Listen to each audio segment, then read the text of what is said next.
untuk menggunakan aplikasi AMOS. Nah, aplikasi AMOS ini merupakan aplikasi atau software yang digunakan untuk mengestimasi Structural Equation Modeling atau SEM. Nah, di aplikasi AMOS ini kita akan mengenal dua model. Yang pertama model pengukuran, dan yang kedua ada model struktural. Kita mulai dari model pengukuran dulu ya. Nah, di model pengukuran ini adalah model yang menggambarkan hubungan antara variabel laten dan variabel manifest. Variabel laten itu disebut juga dengan variabel induk, di mana variabel laten ini merupakan variabel yang tidak dapat diukur secara langsung kecuali diukur dengan variabel manifest. Variabel laten itu kita beri simbol elips dan harus selalu disertai beberapa variabel manifest. Kalau variabel manifest itu disebut juga dengan variabel anak atau variabel indikator, merupakan variabel yang digunakan untuk menjelaskan atau mengukur sebuah variabel laten. Variabel manifest ini kita beri simbol kotak dan variabel manifest ini bisa tanpa disertai variabel lain. Nah, kalau teman-teman lihat nih di grafik ini, di sini ada variabel laten yang kita beri simbol elips. Kemudian variabel laten ini dia nggak bisa berdiri sendiri, dia harus dijelaskan oleh beberapa variabel manifest.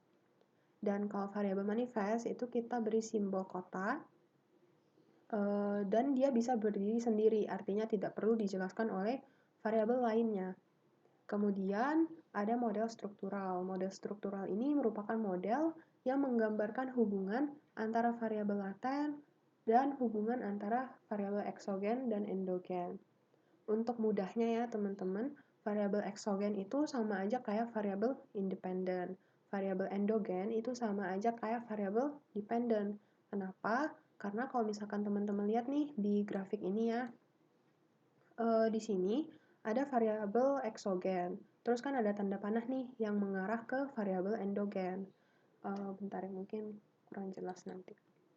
Di sini, nih. Nah, di sini kan ada variabel eksogen ya. Terus ada tanda panah yang mengarah ke variabel endogen. Artinya variabel eksogen itu mempengaruhi variabel endogen. Kita ingat ya bahwa kalau variabel yang mempengaruhi itu namanya variabel independen. Kalau variabel yang terpengaruh atau variabel yang dipengaruhi itu namanya variabel dependent. Nah, kemudian di sini dibilangkan bahwa model struktural ini model yang menggambarkan hubungan antara variabel laten, eksogen, dan endogen. Nah, maksudnya gimana? Jadi di sini kalau teman-teman lihat ya di modul, itu teman-teman akan ketemu grafik kayak gini. Nah, jadi nanti di aplikasi AMOS itu kita akan membuat grafik kayak gini. Nah, kalau misalkan kurang jelas, teman-teman bisa buka ya di modul halaman 112. Oke, nah di sini mungkin aku mau jelasin sedikit bahwa grafik ini merupakan gabungan antara model pengukuran dan model struktural. Kalau yang aku kasih kotak warna biru ini, itu adalah model pengukuran. Kenapa? Karena di sini kalau teman-teman perhatikan ya, ada SEM yang kita beri simbol elips. Tadi teman-teman ingat ya bahwa kalau yang diberi simbol elips itu namanya variabel laten. Kemudian variabel SEM ini dijelaskan oleh 4 variabel manifest, yaitu broad, time, agree, dan juga inte. 4 ini kita sebut variabel manifest. Nah, kan kita tahu ya kalau model pengukuran itu adalah model yang menjelaskan hubungan antara variabel laten dan variabel manifest. Kemudian yang aku kasih kotak warna oranye ini merupakan model struktural, di mana di sini ada dua variabel eksogen, yaitu SEM dan kompetisi. Yang mana SEM dan kompetisi ini mempengaruhi kinerja. Jadi SEM dan kompetisi itu variabel eksogen, kinerja itu adalah variabel endogen, karena kompetisi dan SEM itu mempengaruhi kinerja. Oke, nah tadi dibilang bahwa model struktural itu kan menggambarkan hubungan antara variabel laten, eksogen, dan endogen. Di sini, benar ya, di sini ada 3 ya, ada laten, endogen, eksogen. Karena SEM ini juga merupakan variabel laten kan, kalau di dalam model pengukuran. Jadi sebenarnya teman-teman nggak perlu terlalu pusingin sih. Yang penting kalian bisa tahu gitu loh, mana yang namanya variabel laten, manifest, endogen, eksogen. Kenapa? Karena kalau di ujian nanti, itu bentuknya tuh soal cerita. Jadi nanti kayak soal cerita nih, ya kayak ujian pas kita UTS itulah ya yang materi variabel kayak gini. Jadi pokoknya teman-teman tuh harus bisa tentuin gitu loh dari soal itu mana yang jadi variabel manifest, laten, endogen, dan eksogen. Nah kalau misalkan teman-teman masih bingung, kalian boleh tanyain karena kalau misalkan kalian salah nentuin variabel manifest, laten, endogen, dan eksogen, itu nanti sampai ke bawah-bawah salah, kan sayang ya. Oke, mungkin kita lanjut aja. Nah, di dalam aplikasi Amos ini juga dikenal yang namanya Confirmatory Factor Analysis atau CFA. Nah, CFA ini digunakan di dalam model pengukuran, yaitu untuk menguji apakah indikator-indikator atau variabel manifest itu merupakan indikator yang valid sebagai pengukur konstruk pengukur konstruk laten atau variabel laten. Nah, di sini aku kasih notes juga bahwa untuk penggunaan aplikasi Amos ini, nama variabel itu harus ditulis atau diketik dengan huruf kecil. Dan juga nggak boleh ada spasi.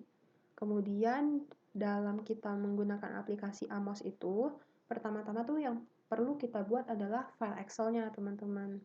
Nah, teman-teman perlu perhatiin nih pas kalian nge-save file Excel-nya, itu tipenya harus Excel 97-2003 workbook. Nah, mungkin kita coba ya masuk di Excel-nya.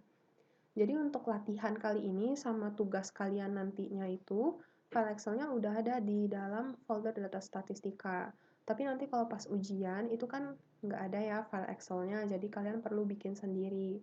Nah, pas kalian ngerjain sendiri atau kalian bikin sendiri file Excel-nya itu, kalian pastinya harus perhatikan nama variabel.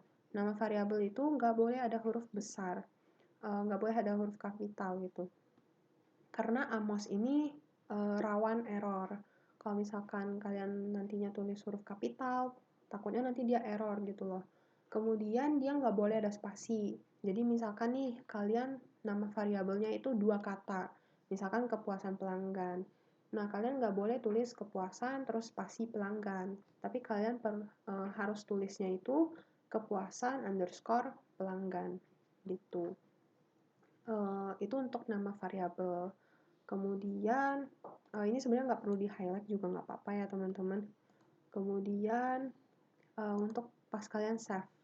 Nah, pas kalian mau save file Excel-nya itu, kalian harus perhatikan nih tipenya. Biasanya itu kan langsung Excel workbook kayak gini ya. Tapi kalian harus ganti dulu nih menjadi Excel 97-2003 workbook. Karena kalau misalkan tipe bawaan biasanya itu kan Excel workbook nih, ini nggak bisa dibuka di dalam aplikasi Amos. Jadi harus dipastikan teman-teman pilihnya itu Excel 97-2003 workbook. Nanti baru deh kalian save, oke? Nah mungkin sekian untuk teorinya ya. Habis ini kita akan mulai masuk ke aplikasi Amos-nya. Jadi teman-teman boleh mulai buka aplikasi Amos-nya.